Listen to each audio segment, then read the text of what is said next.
We are Sugartree Farms. We're located in Belvedere, Tennessee, about 15 minutes from Thames Ford Lake, 15 minutes from Winchester, and 20 minutes from Fayetteville, Tennessee. Me and my wife started Sugartree Farms in 1985 when we got married.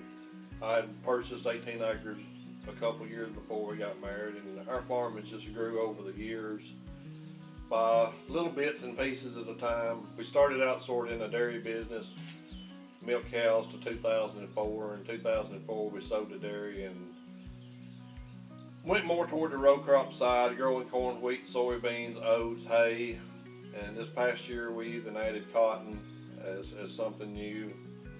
And my sons helped me on the farm.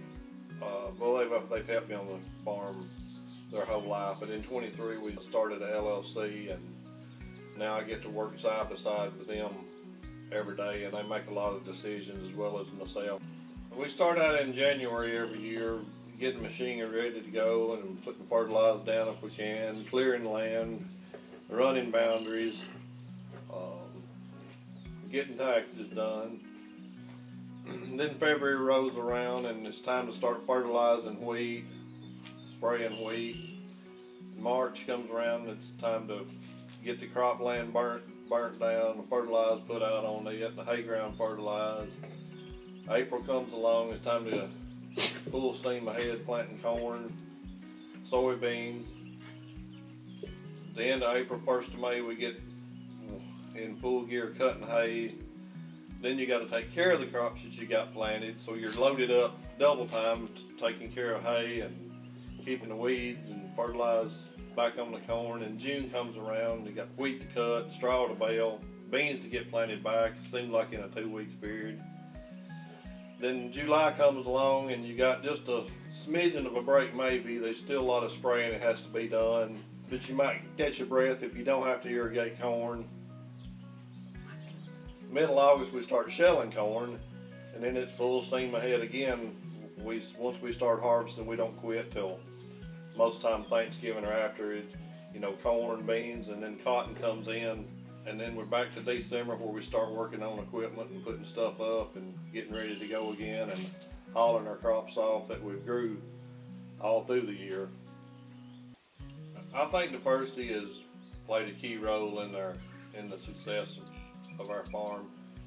If one thing fails, maybe something else will pick up the slack, and it just seems like it always sort of works out if you've got different options. Some years corn's good, some years beans is better, some years hay. So we just try to be diversified and have something to sell every year to make the ends meet and keep the bills paid. And we even have beef cows as well still. We've always had them on the areas of the land that we couldn't row crop. Also got quite a bit of timber that we manage and take care of as well. On our farm, most of the time when we're harvesting a crop, we don't sell it at that point. Most of the time we'll put it in grain storage and hope for a better price and market it through the year when the end user is needing it, and we can get a premium for carrying it to them when they need it. The technology on Sugartree Farms has changed so drastic, it's just really hard to explain. For example, a drone will be doing some of our spraying this year in our corn. The sprayer drives itself. The planter won't plant where it's already planted. The combine knows where the planter runs. The sprayer won't spray out of the boundaries. It's just technology is here. I planted a field one day this week that I laid down lines where an autonomous irrigation rig is going to go back and water the corn by the lines that I laid down with the planter with no one on site. I have several favorite jobs on the farm, and I guess that's one thing I like about farming. I don't do the same thing every day, day in and day out. In the spring I enjoy planting corn and watching the little seeds come up and grow. Through the year I enjoy spraying, keeping it clean and watching it grow as well. Then maybe my favorite job is shelling corn. I really enjoy doing that, especially if you got a good crop. It's just a lot of volume that you're handling every day, and it's real rewarding to harvest a crop that you've grew. the greatest part of a whole operation is the family aspect of it. You know, being able to work with your kids on the farm and watch them grow up and watch them sort of take over part of the decisions as you go along is real rewarding.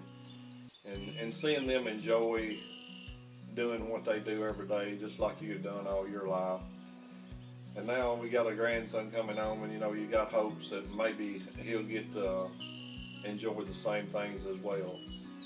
And my wife has been a vital part of the operation from day one. It just takes us all, and it just like a real close knit family that works together.